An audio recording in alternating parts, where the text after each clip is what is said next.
다 같이 하나님의 말씀 찾으시겠습니다. 요한복음 14장 13절과 14절에 있는 말씀입니다. 요한복음 14장 13절 14절 말씀, 우리 짧기 때문에 다 같이 한 목소리로 함께 읽도록 하시겠습니다. 너희가 내 이름으로 무엇을 구하든지 내가 행하리니 이는 아버지로 하여금 아들로 말미암아 영광을 받으시게 하려 함이라. 내 이름으로 무엇이든지 내게 구하면 내가 행하리라. 아멘. 먼저 교회 소식 말씀드리겠습니다. 다음 주일 예배를 마치고 오후 2시에 2월 정기 재직회로 모이도록 하겠습니다. 우리 재직들은 다 기억하시고 교회 건축 현장으로 오후 2시까지 함께 모여 주시기를 바라겠습니다. 우리 이 시간에는 가족들 가운데 함께 돌아오시면서 인사하시겠습니다. 기도로 승리하는 삶이 되시기 바랍니다. 오늘은 예수 그리스도 이름으로 기도했습니다. 아멘. 우리가 항상 기도를 마칠 때면 늘 고백하는 말입니다. 예수님의 이름으로 기도를 마쳐야 된다 하는 생각들을 우리가 다 가지고 있지 않습니까? 그런데 불가리아 그리스도인들을 보시면 그들의 기도는 우리와 좀 다릅니다.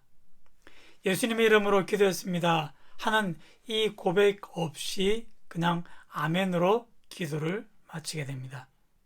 처음에는 그게 너무나 이상하다라는 생각을 가지곤 했었는데요. 그런데 곰곰이 돌아보니까 불가리아 사람들의 기도가 잘못되었다, 우리가 옳다라고 이야기할 수는 없다라는 것입니다. 이것은 오랜 기도의 전통이 몸에 밴 결과이기 때문입니다. 오히려 제가 한국에서요, 이렇게 예수님의 이름으로 기도했습니다, 이 말씀으로 늘 기도를 마치는 모습을 보면서 오히려 그것을 가지고 너무 형식적이다 라고 비판하는 사람들의 이야기도 들어보았습니다. 물론 그럴 수 있습니다. 예수 그리스도 이름으로 기도한다라고 하는 그 의미를 모르고 이 문장을 습관적으로 우리가 사용한다면 충분히 그런 비판을 받을 수 있다라고 하는 것입니다. 하지만 우리가 그러한 지적을 수용하기 전에 예수 그리스도 이름으로 기도한다라고 하는 그 의미를 알고 또한 그것을 통해서 기도의 본질을 함께 묵상하고 또 생각해 보기를 원합니다. 요한복음 17장 말씀을 보시면요, 예수님의 고별 기도가 나오는 것에 대해서 제가 말씀을 드리지 않았습니까? 자, 그런데 요한복음 14장, 15장, 16장 이렇게 예수님의 고별 설교가 먼저 나옵니다. 이 고별 설교를 통해서 예수님께서 너희는 내 이름으로 기도하라, 이와 같은 말씀을 무려 6번이나 강조하시고 또한 반복을 하시고 있습니다. 오늘 우리가 읽은 이 본문의 말씀도요, 그 6구절 중에 2구절의 말씀이 되겠습니다. 그러면 여러분 한번 가만히 생각해 보십시오. 이 말씀을 듣고 있는 예수님의 12 제자들, 그들이 기도를 하지 않는 사람들이겠습니까? 사실 그들은 유대인들입니다. 유대인들은 늘 기도를 통해서 하루를 시작하고 또한 기도를 통해서 하루를 마치는 그런 사람들입니다.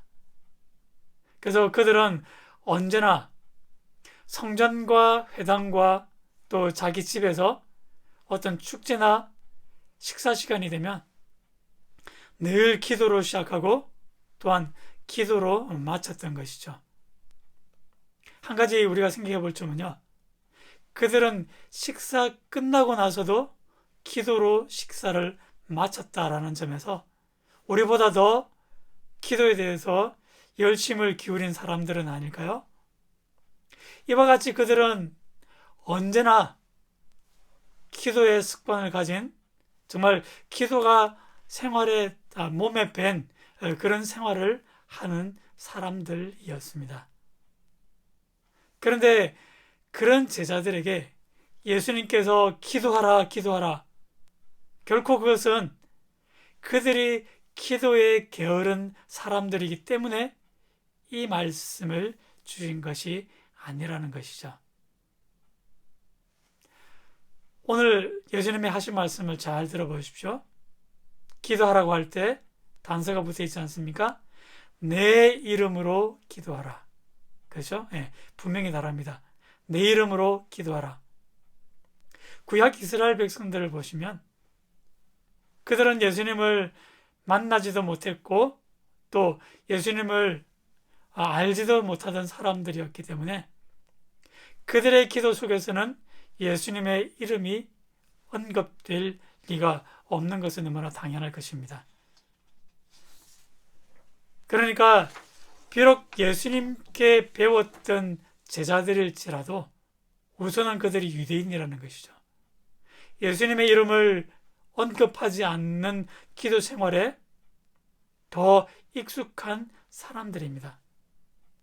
그들에게 주님의 이름으로 기도하라고 주님께서 말씀하신 것은요, 결국 기도의 본질에 대해서 그들에게 다시 한번 강조하시고자 하는 것입니다. 이것은 우리도 마찬가지 아닐까요?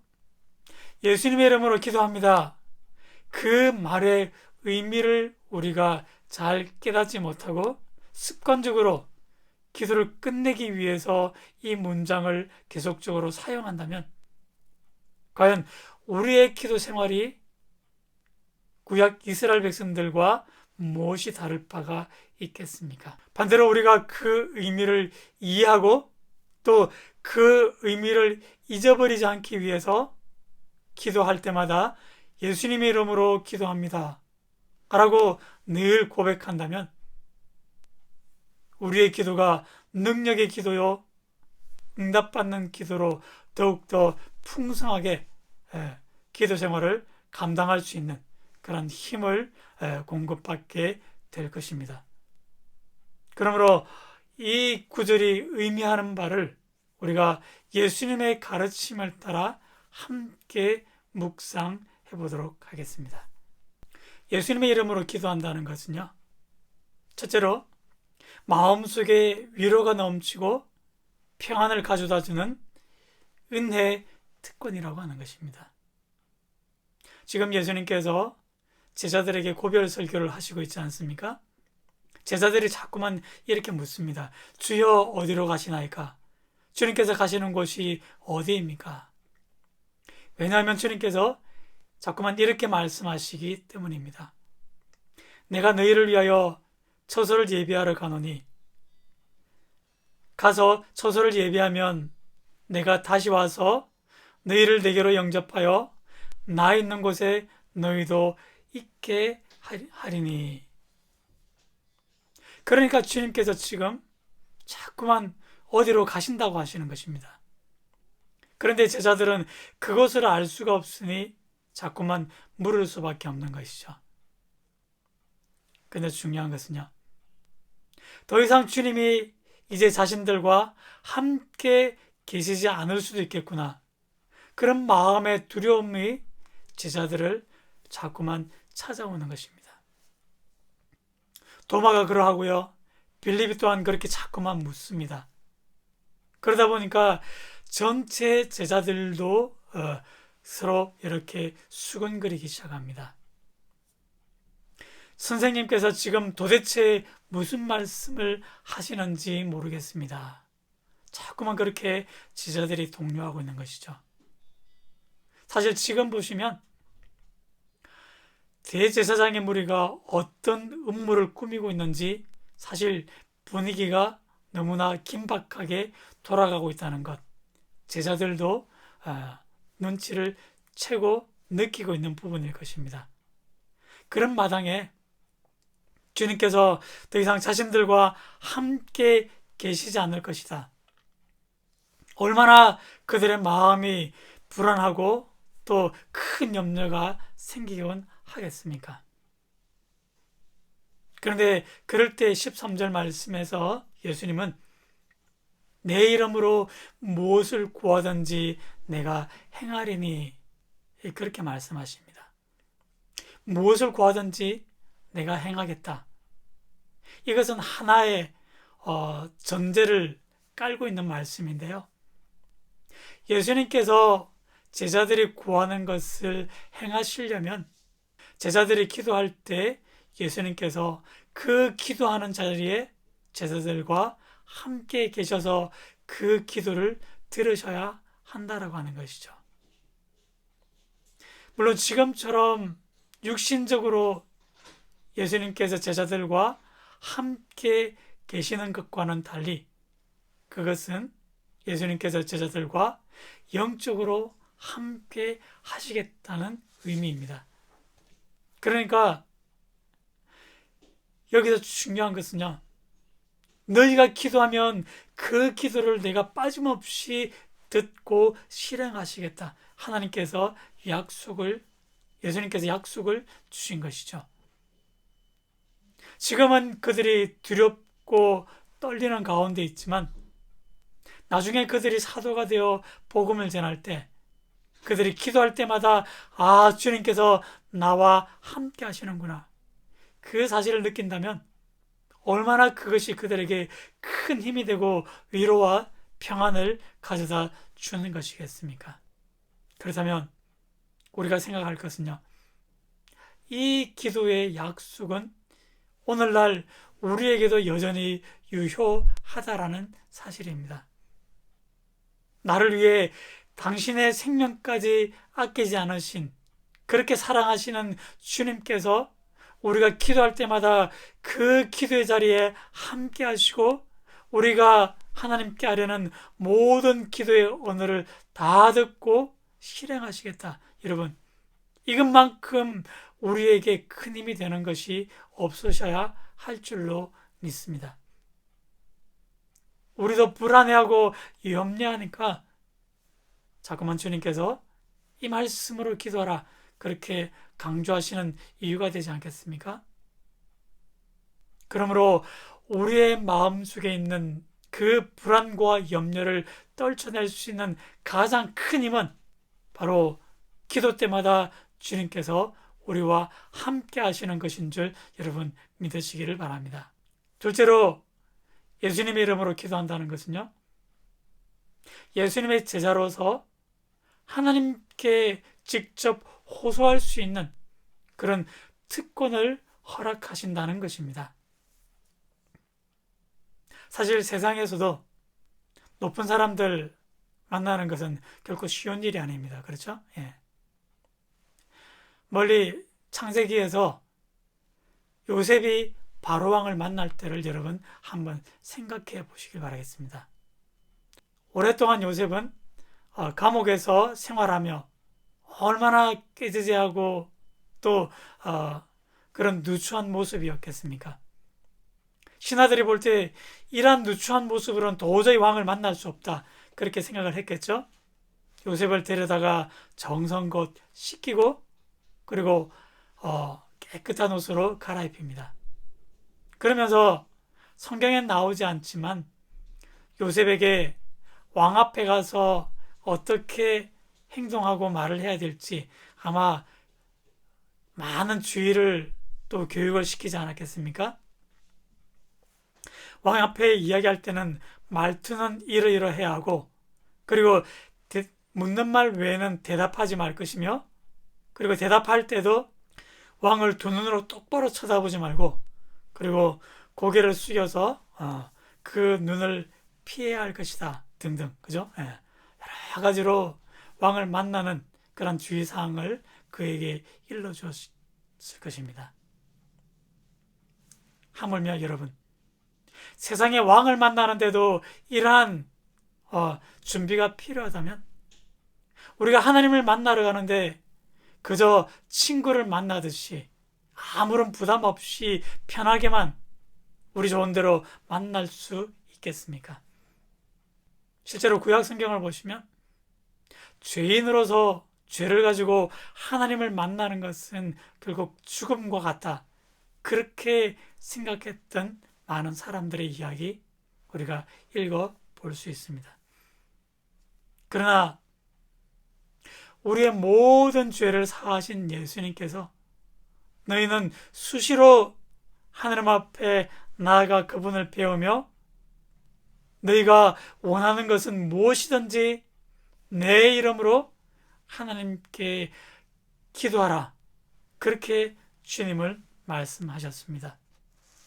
여기서 중요한 것은요, 우리가 하나님 앞에 나아갈 때 의지할 수 있는 것은 오직 예수 그리스도의 이름이라는 사실입니다. 그분의 이름을 우리가 의지하기 때문에 하나님께 무시로 나가서 우리가 기도할 수 있는 것, 이것은 주님께서 우리에게 허락하신 엄청난 특권인 것을 우리가 알고서 늘 기도의 자리로 나아갈 수 있는 그런 믿음의 걸음들이 되시기 바랍니다. 마지막으로 예수님의 이름으로 기도한다는 것은요, 예수님의 뜻과 우리가 하나가 되어 기도한다는 의미입니다. 우리가 예수님의 이름으로 기도한다고 해서 내 욕심을 따라 아무 것이나 그냥 마구잡이로 하나님께 구할 수는 없지 않겠습니까? 요한일서 5장 14절에 이렇게 기록하고 있죠. 그를 향하여 우리의 가진 바 담대한 것이 이것이니 그의 뜻대로 무엇을 구하면 들으심이라. 예수님의 뜻대로 구하면 하나님께서 들으신다라고 하는 것입니다. 우리 이 말씀을 잘못 오해하면요, 우리가 기도할 때 주님의 뜻을 알아맞추어야 된다. 그것이 하나의 조건처럼 우리에게 여겨질 수도 있지 않겠습니까? 그러나 주님은 결코 우리에게 조건으로 당신의 뜻을 알아맞추어라 그렇게 말씀하시지는 않는다는 것입니다. 이해를 돕기 위해 우리 한 구절 더 보실까요? 사랑하는 자들아, 만일 우리 마음이 우리를 책망할 것이 없으면 하나님 앞에 담대함을 얻고 무엇이든지 구하는 바를 그에게서 받나니. 요한일서 3장에 있는 말씀입니다. 우리가 스스로도 책망할 것이 없는 그런 순전한 사람이 되기를 바라는 것이 우리 주님의 마음이십니다. 그래서 그 순전한 마음에서 정말 욕심을 따라 구하는 것이 아니라 주님께서 우리에게 주고자 원하시는 것, 그것을 깨닫고 구할 수 있는 그러한 우리의 기도 생활이 되기를 주님께서 바라시고 있는 것이죠. 그런 입장에서 우리가 기도하면 기도할수록 우리의 마음이 주님의 마음을 닮아가게 되고요, 우리의 생각이 또한 주님의 생각과 같아져가는 그런 믿음의 성숙이 우리 안에 이루어지기를 바라는 주님의 마음이 바로 이 구절 속에 담겨 있다라고 할 것입니다. 그러므로 우리가 우리의 신앙을 더욱 성숙하게 만들고 또 그 성숙되어진 신앙의 인격이 기도로 표현되어져야 할 것입니다. 그렇게 할 때 우리가 주님의 마음을 품고 기도하면 무엇을 구하든지 주님께서 그것을 행하시겠다. 이것은 주님께서 우리에게 주신 이 약속의 말씀입니다. 우리가 이를 한 달 동안 기도에 대한 말씀들을 묵상했고 또 오늘은 그 마지막 시간인데요. 오늘 말씀을 여러분들이 기억하셔야 될 이유는요, 바로 이 말씀이 우리가 기준으로 삼아야 할 기도의 본질이기 때문에 그렇습니다. 사실 기도라고 하는 것이 어떤 정해진 하나의 답이 있는 것은 아니지 않겠습니까? 여러분들이 꼭 새벽에 기도해야 된다. 예, 그런 말씀이 있습니까? 그리고 기도 시간은 뭐 1시간 이상 언제나 해야 된다. 예, 그런 원칙도 성경은 정해주지 않았다는 것이죠. 그저 기도는요, 우리가 하나님을 만나는 것이기 때문에, 하나님과 대화하는 것이기 때문에, 그것은 각자 우리의 신앙의 수준에 따라 그렇게 평안하게 하나님께 나아갈 수 있는 시간이 되어야 될 것입니다. 그러므로 신앙이 성숙한 사람이라면 그 성숙된 인격 속에서 기도할 것이고요. 아직도 신앙이 여리다고 하면 그러나 여린 대로 하나님 앞에 자유롭게 나아갈 수 있도록 하나님께서 우리에게 자유함을 허락하셨다는 것이죠. 어쨌든 자신의 자리에서 최선을 다해 하나님께 나아가면 하나님께서 우리의 기도 외면치 않으시고 기도를 받으신다고 하는 것입니다. 그러므로 여러분, 우리가 기도할 때마다, 기도하는 순간마다 그 자리에 주님께서 이미 와 계시고 영원히 함께 하실 것이다. 그 확신을 가지고 여러분 기도하실 수 있기를 바랍니다. 또한 기도는 우리가 하나님께 나아가 직접 호소할 수 있는 은혜의 특권임을 잊지 마시기 바랍니다. 비록 우리가 죄인된 모습이었지만 주님의 이름으로 우리가 당당하게 하나님 앞에 나아갈 수 있는 것도 주님께서 우리에게 권면하신 그러한 은혜인 것입니다. 그러므로 그렇게 날마다 우리가 기도의 자리로 나아가다 보면 틀림없이 우리의 생각과 우리의 마음이 바뀌고 변화가 될 줄로 믿습니다. 그래서 정말로 우리가 주님을 닮아가는, 그래서 기도할 때마다 주님의 뜻을 구하고 그 뜻대로 구하여서 하나님께 응답을 받는 그런 우리의 기도의 생활이 되어져야 할 것입니다. 부디 여러분, 우리의 인생이라고 하는 것이 긴 하나의 기도문이 되고 그 기도문 속에서 우리의 삶과 또한 하나님의 대화가 아름답게 조화를 이루어가는 그런 복된 걸음들이 되시길 바랍니다. 정말로 기도하는 마음으로 살고, 그리고 우리의 삶이 곧 하나님의 응답의 결과로 이어져가는 그런 복된 모든 믿음의 걸음들 다 되시기를 주님의 이름으로 간절히 축복을 드립니다. 기도하시겠습니다. 사랑의 아버지 하나님, 우리 역시도 기도의 사람인 줄 믿습니다. 매일매일 우리가 기도할 때 늘 주님의 이름으로 기도했습니다라고 우리가 고백한다면 그것이 습관적으로 그냥 기도를 끝마치기 위해서 사용하는 그런 문장이 아니라 우리가 주님의 이름으로 기도해야 하는 그 이유를 분명히 깨닫고, 그리고 그것을 날마다 생각하기 위해서 언제나 주님의 이름으로 기도하며 나아갈 수 있는 삶이 되게 하여 주옵소서. 그럴 때마다 기도를 통해서 우리의 마음과 생각과 신앙의 인격이 더욱더 성숙하게 하시고, 그리하여 하나님께서 우리를 위해 일하시는 그 손길을 우리가 경험하며 목격할 수 있도록 주님 은혜를 다하여 주옵소서. 감사를 드렸고 모든 말씀 우리를 사랑하시는 예수 이름으로 간절히 기도드리옵나이다.